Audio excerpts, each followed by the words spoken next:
Hello, welcome back to my channel. അപ്പം ഇന്ന് ഞാൻ വന്നിട്ടുള്ളത് നമ്മളൊരു അവിൽ മിൽക്കിൻ്റെ റെസിപ്പിയും കൊണ്ടാണ്.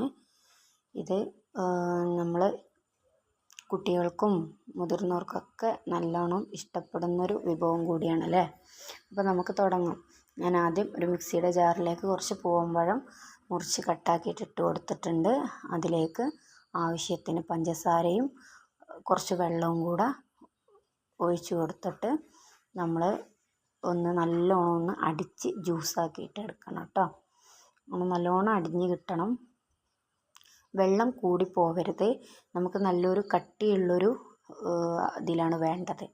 അപ്പോൾ ഓവർ വെള്ളം കൂടി പോകരുത്. പിന്നെ അതിലേക്ക് നല്ല കട്ടിയായിട്ടുള്ള പാലാണ് ഇട്ട് കൊടുക്കുന്നത്. നല്ല കട്ടി തന്നെ ആവണം കേട്ടോ, എന്നാലേ നല്ല കറക്റ്റായിട്ട് കിട്ടുള്ളൂ.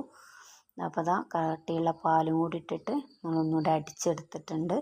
ഇത് നമ്മൾ ഒരു പാത്രത്തിലോട്ട് ഒഴിച്ചു കൊടുക്കാം. നല്ല അടിപൊളി ടേസ്റ്റാണ്. ഇനി നല്ലോണം ഒന്ന് മിക്സ് ചെയ്ത് നല്ലോണം ഉഷാറാക്കി എടുക്കുക. നമ്മൾ ഒരു പാത്രത്തിലോട്ട് നമുക്കിനി ഇതൊന്ന് സെർവ് ചെയ്തിട്ട് എടുക്കണം. ഈ ഒരു കട്ടിയിലാണ് കേട്ടോ വേണ്ടത്. നല്ലോണം ലൂസാവാനും പാടില്ല, നല്ലോണം ഓവർ കട്ടിയാവാനും പാടില്ല. പിന്നെ നമ്മളിനി സെർവ് ചെയ്യാൻ പോവാണ്.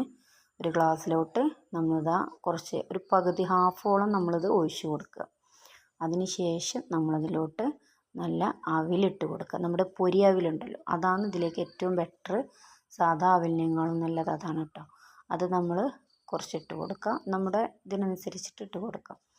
പിന്നെ അതിലോട്ട് കുറച്ച് ബൂസ്റ്റ് പൗഡർ നമ്മൾ ഒഴിച്ച് കൊടുക്കാം. ഇതിലേക്ക് നമുക്ക് ഫ്രൂട്ട്സോ നട്ട്സോ നമുക്ക് എന്ത് വേണമെങ്കിലും ഇതിൽ ആഡ് ചെയ്ത് കൊടുക്കാം. നല്ല ടേസ്റ്റാണ്.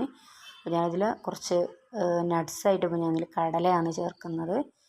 കടലയൊക്കെ കൂടുതൽ നമ്മൾ ഇട്ട് കൊടുത്താലും നല്ല ടേസ്റ്റാണ് കേട്ടോ. നമുക്ക് ബദാം, അണ്ടിപ്പരിപ്പൊക്കെ കൊടുക്കാം. ഇനി ഇതിലോട്ട് നമ്മൾ കുറച്ച് ഐസ്ക്രീമും കൂടെ ഒഴിച്ച് കൊടുക്കാം. മുകളിൽ വീണ്ടും ഞാൻ കുറച്ച് ബൂസ്റ്റിൻ്റെ പൗഡറും കൂടെ ആഡാക്കി കൊടുത്തിട്ടുണ്ട് കേട്ടോ.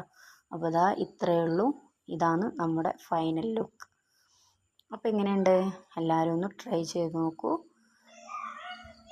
Okay, by.